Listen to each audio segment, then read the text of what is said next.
Hey guys, Matt Vreesen here, new member of DIY Fish Keepers.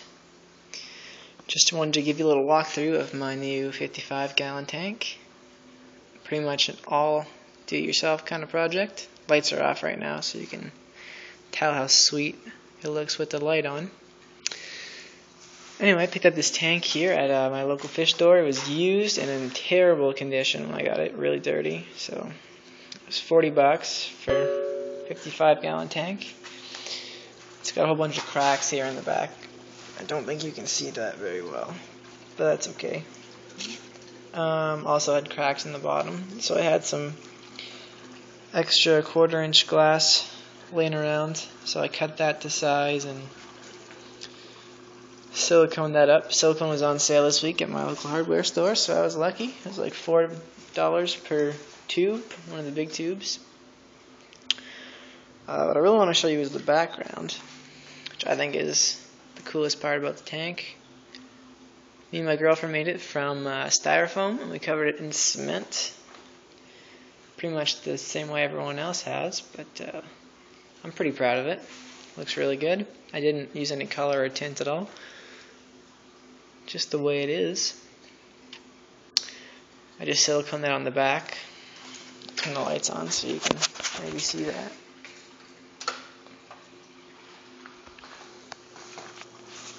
There's the back. See, styrofoam. Picked up a piece of that styrofoam. I think it was 1/2 inch. Lots of it left over here. 8x4 sheet I think was $10 or so.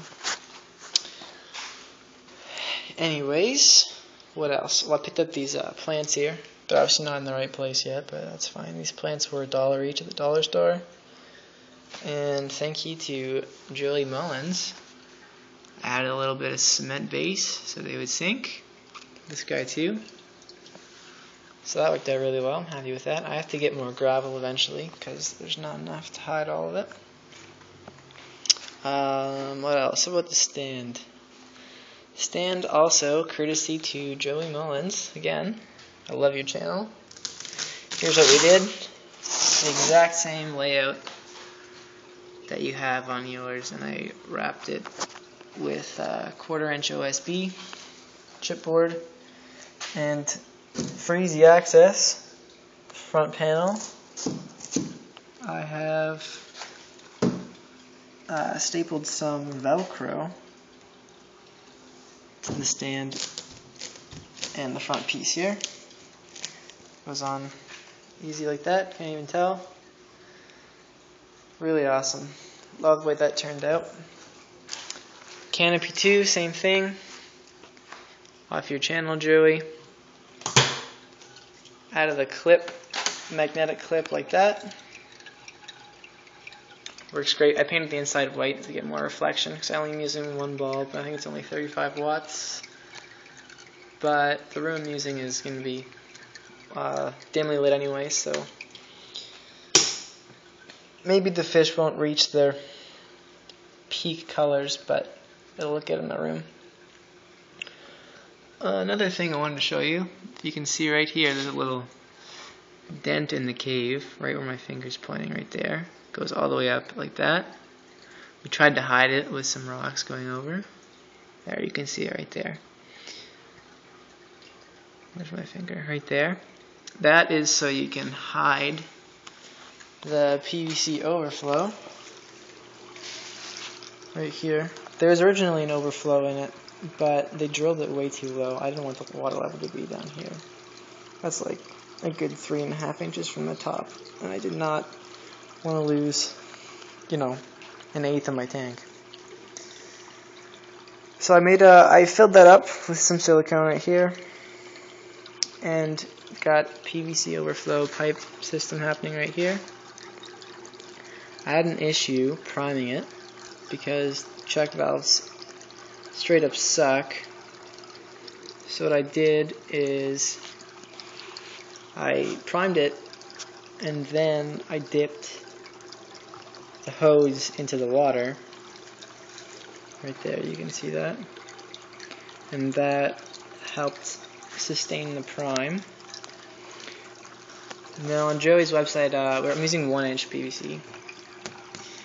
And on Joey's channel it said we can get about 375 gallons for 1-inch, but I'm only getting about 240, which is still almost a 5 times turnover. But would have liked to get more, but 5 times is plenty anyways. And then that, once it's primed, goes down here into my trickle filter. And I've just got some quill batting and some pot scrubbers. You can't see that, can you? There's a bunch of pot scrubbers in there. There's no light, I'm sorry. Okay, really handy for this. I had a couple adapters here. This one is going from a PVC to a threaded tube. Then I put some Teflon tape on it. And then I went to a double threaded elbow, so it's threaded on both sides, female. And then we got this adapter right here. Ah, jeez, you can't see that. Anyway, 1 second, I'll turn the light on. Different light.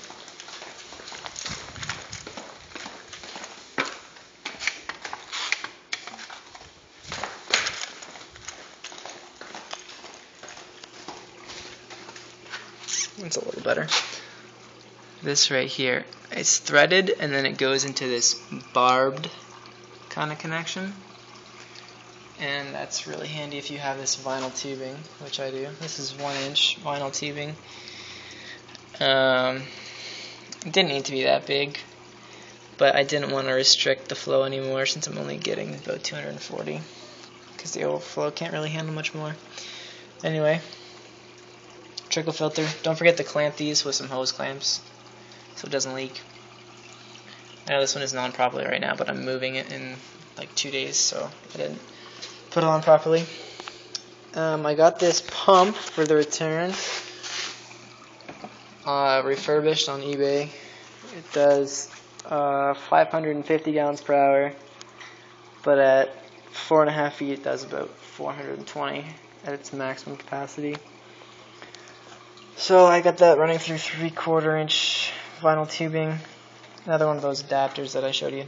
It's barbed here and threaded here, going into a half threaded, half regular PVC elbow, and then just the straight PVC tubing up to the top. I could have gone all the way with this tubing, but I didn't have any. I've got a friend who works in lumber, or at Lowe's, so he gets discounts on this stuff. I think I paid $1.50 for 4 feet of 3/4 inch